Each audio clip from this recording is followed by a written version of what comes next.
Hello friends.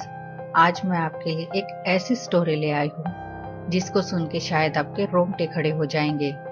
हमारे इस animation को सपोर्ट करने के लिए इस वीडियो पे लाइक जरूर करें और हाँ दोस्तों, इस वीडियो को एंड तक जरूर देखिए। पूजा और आयशा दोनों बेस्ट फ्रेंड थे और कॉलेज कैंटीन में बैठे बात कर रहे थे। तभी थोड़ी देर में अचानक तेज बारिश चालू हो गई। इस बाहर हो रही बारिश को देख के पूजा अचानक डर गई और किसी सोच में पड़ गई।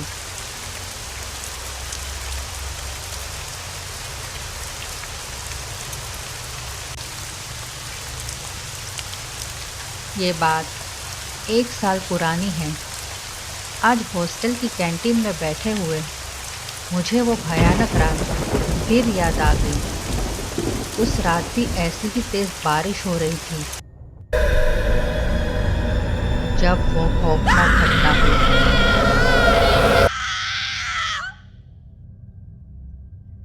मुझे लगभग 1 साल हो गया था कॉलेज हॉस्टल में रहते हुए। मैं अपनी मेडिकल की पढ़ाई के लिए अपने मम्मी पापा से दूर कॉलेज हॉस्टल में रहती थी।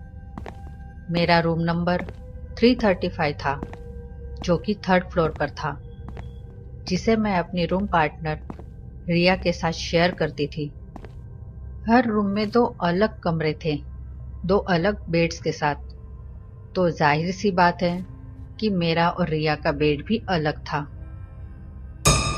हमारे ही फ्लोर पर एक और रूम था, रूम नंबर 333, जो कि हमेशा बंद रहता था। इस 1 साल में मैंने कभी किसी को उस रूम में आते जाते नहीं देखा। एक रात जब मैं फोन पर बात करते हुए रूम के बाहर चली गई, तब मेरी नजर उस रूम पर पड़ी।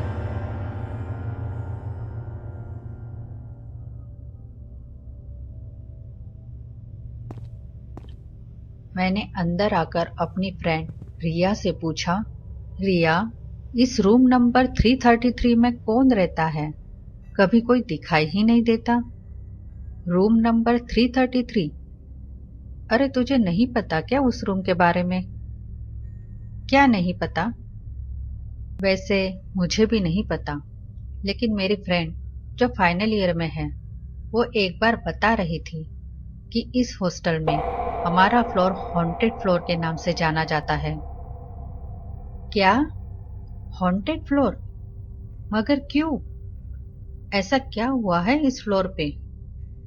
कहते हैं वहां 2 लड़कियों ने सुसाइड कर लिया था। उनका नाम नेहा और रश्मि था और कहा जाता है कि उस घटना के बाद जब भी कोई स्टूडेंट वहां आके रहा, वो यही कहता था कि वो लड़कियां उन्हें अब भी दिखाई देती है और रोती रहती है। तब से वो रूम किसी को अलॉट नहीं होता। ओ, ऐसा है? तो तूने मुझे ये बात कभी बताई क्यों नहीं? ये बात हॉस्टल में सबको पता है, इसलिए मुझे लगा तुझे ये बात पता होंगी। मगर तू डर मत, बस उस रूम के नजदीक मत जाना और उधर देखना भी मत। वैसे मुझे इन सब बातों पर विश्वास नहीं है कि पैरानॉर्मल एक्टिविटी भी होती है। अब उस रूम की सच्चाई जाने मुझे 3 महीने हो गए थे, मगर अभी तक ऐसा कुछ नहीं हुआ था जिससे रिया की बात सच लगे। इसलिए उस कहानी को मैंने हॉस्टल का एक डर मान लिया था। मुझे नहीं पता ये कितना सच है, क्योंकि काफी बार मैंने स्टूडेंट्स को उस रूम के बारे में बात करते सुना है। एक रात बहुत तेज बारिश हो रही थी, जिससे मेरी नींद टूट गई। ये शोर कैसा? बारिश हो रही है। रात के 3 बज रहे थे जब मेरी नींद खुल गई। मैंने सोने की कोशिश की, लेकिन नींद नहीं आ रही थी। इसलिए मैं थोड़ी देर रूम में टहलने लगी, लेकिन तभी दूसरे रूम से रिया की आवाज आई। अरे पूजा, क्या कर रही है इतनी रात को? कितना आवाज आ रहा है। अब सो जा, तेरी वजह से मैं भी नहीं सो पा रही हूँ। सॉरी रिया, मुझे नींद नहीं आ रही थी, इसलिए मैं कोई बात नहीं, मैं बाहर जाके वॉक करती हूँ। इतना कह के मैं रूम से बाहर आ गई और कॉरिडोर में चक्कर लगाने लगी। जब मैं रूम नंबर 333 की ओर बढ़ने लगी तो मुझे वहां से किसी के रोने की आवाज आई।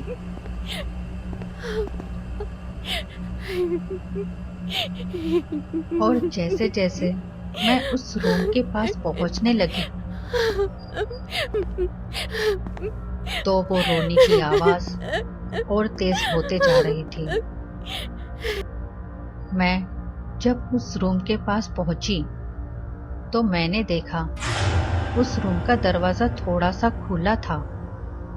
ये देखकर मैं शॉक्ड रह गई, क्योंकि मैंने इस रूम में किसी को आते जाते नहीं देखा था और आज यहाँ से किसी के रोने की आवाज आ रही है और रूम का दरवाजा भी खुला है।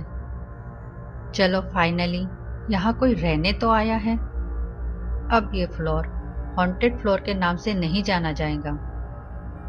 लेकिन अंदर से रोने की आवाज आ रही थी, इसलिए मैंने अंदर देखना चाहा, लेकिन अंधेरा होने की वजह से कुछ दिखाई नहीं दे रहा था। इसलिए मैंने दरवाजे पर नॉक किया। मेरे नॉक करते ही वो रोने की आवाज बंद हो गई, मगर अंदर से किसी ने जवाब नहीं दिया। इसलिए मैंने दोबारा नॉक किया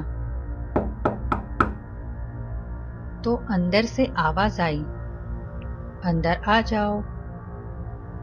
ये किसी लड़की की आवाज थी। ये सुन के मैं अंदर चली गई, मगर पहले रूम में कोई नहीं था, वहां की लाइट्स भी बंद थी। मगर दूसरे रूम की लाइट्स चालू थी, इसलिए मैं दूसरे रूम में गई। जब मैं दूसरे रूम में गई तो मैंने देखा कि 2 लड़कियां बेड पर बैठी हुई थी। मगर अचंभे की बात ये थी कि दोनों लड़कियों ने व्हाइट नाइट ड्रेस पहना था, लेकिन मैंने इस बात को इग्नोर किया। हाय, मैं पूजा, आपका क्या नाम है? नेहा। रश्मि। आप लोग यहाँ कब रहने आए? क्योंकि अभी तक ये रूम खाली था। इस सवाल के जवाब में उन्होंने मुझे कोई रिप्लाई नहीं दिया, बस मेरी ओर देखती रही। और फाइनली कुछ देर बाद उसमें से एक लड़की ने मुझसे कहा, हम एक गेम खेल रहे हैं, क्या तुम भी हमारे साथ खेलोगी? ये बात सुन के मुझे थोड़ा अजीब सा लगा, लेकिन इस बात पे ज्यादा ध्यान न देते हुए मैंने खेलने के लिए हाँ कह दिया। गेम? हाँ जरूर, क्यों नहीं। वैसे मुझे भी नींद नहीं आ रही थी, इसलिए मैं बाहर वॉक कर रही थी। तो ठीक है, हम तीनों साथ में गेम खेलेंगे। वो जो सामने टेबल है उस पर से एक पेपर और एक पेन उठा लो। उनके बेड के सामने ही एक टेबल था और टेबल के ऊपर एक मिरर। मैं उस टेबल की ओर बढ़ी और उस टेबल पर से एक पेन और एक पेपर उठा लिया और बस निकलते टाइम मैंने मिरर पे नजर डाली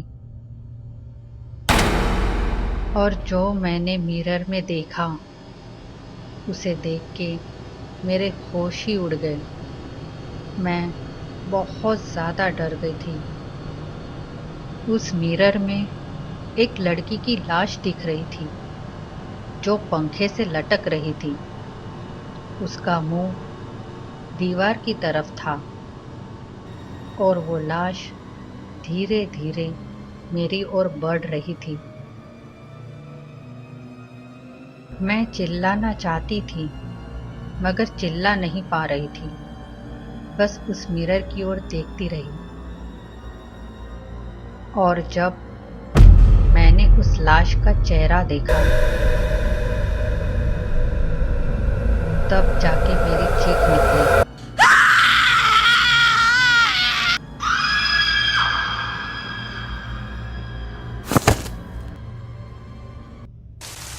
उसके बाद मुझे कुछ याद नहीं वहाँ मेरे साथ क्या हुआ, वो दोनों लड़कियां कहाँ चली गई, वो लाश किसकी थी। क्योंकि जब मेरी आँख खुली तब मैं हॉस्पिटल में थी और मेरे सामने मेरी फ्रेंड रिया थी। रिया, मैं ये कहाँ हूँ? पूजा, तुम हॉस्पिटल में हो? हॉस्पिटल? मगर क्यों? क्या हुआ था मुझे? टीचर्स और सिक्योरिटी गार्ड्स लाए तुम्हें यहाँ पर। कल रात को मैंने तुम्हारी आवाज़ सुनी थी चिल्लाने की, तो मैंने सिक्योरिटी अलार्म ऑन कर दिया था। तब वहाँ फौरन टीचर्स और सिक्योरिटी गार्ड्स आए। तुम हमें रूम नंबर 333 में बेहोशी की हालत में मिली। तुम्हारे सर से खून बह रहा था, तुम बहुत जख्मी थी। तो फौरन सिक्योरिटी गार्ड्स तुम्हें यहाँ हॉस्पिटल में ले आए।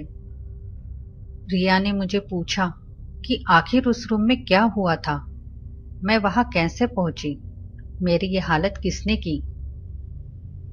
मैंने रिया को सब सच बता दिया। रिया ये सुनकर डर गई, लेकिन हमने ये बात किसी को नहीं बताई। और आज भी ये बात हम दोनों तक ही है। और ऐसी तेज बारिश आज भी मुझे उस खौफनाक रात की याद दिलाती है।